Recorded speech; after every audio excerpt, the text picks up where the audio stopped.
You are listening to KSG Podcast. This is a short, crisp, concise, exam-oriented, edited editorial for civil services aspirants. In this podcast, we are going to talk about the UK Online Safety Bill.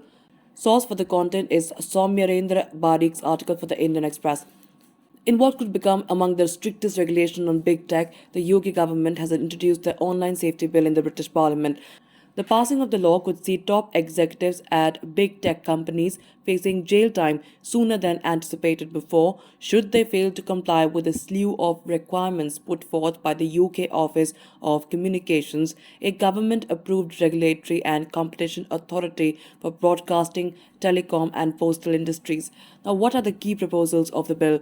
The bill proposes that executives of social media platforms whose companies fail to cooperate with the Ofcom's information requests can now face prosecution or jail time within 2 months of the bill becoming law instead of 2 years as it was previously drafted.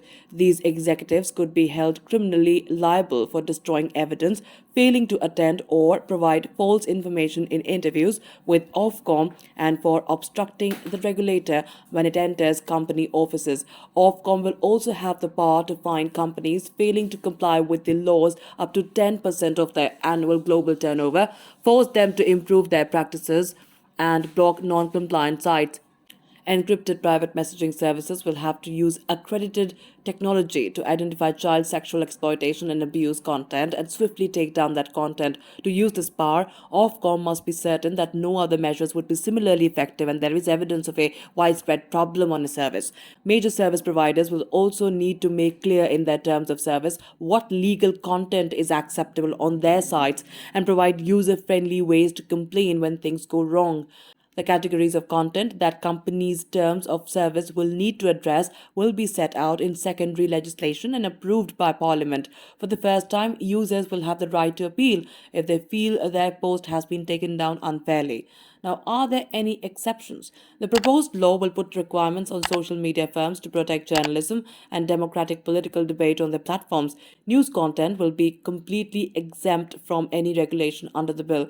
Furthermore, social media platforms will only be required to tackle legal but harmful content such as exposure to self-harm, harassment and eating disorders set by the government and approved by Parliament. Previously, they would have had to consider whether additional content on their sites met the definition of legal but harmful material.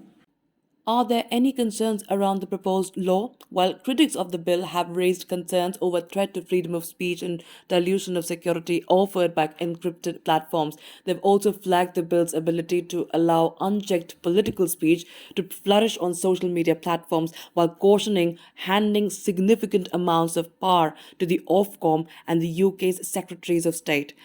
UK-based think tank Institute of Economic Affairs has said that the bill provides extraordinary discretion to the Secretary of State and Ofcom to design codes of conduct that will define legal but harmful content. They will also have the power to impose additional requirements such as age verification and undermine end-to-end encryption.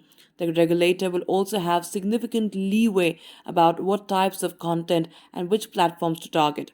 The digital rights group Open Rights Group said the bill could encourage state-sanctioned censorship of legal content.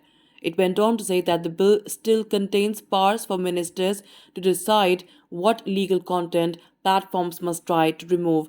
Parliamentary rubber stamps for ministerial say-sos will still compromise the independence of the regulator. It would mean state-sanctioned censorship of legal content. Does the UK bill have any similarities with the Indian law? Some of the proposals of the UK's online safety bill mirror recent legislation in India around the regulation of social media intermediaries.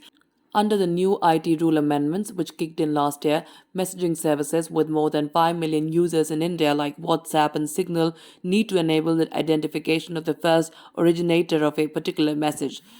India's IT rules also require companies like Meta, Twitter, WhatsApp, etc. to appoint a chief compliance officer to ensure that their platforms are compliant with the law. However, the chief compliance officer can be held liable in any proceedings related to third-party content on the platform.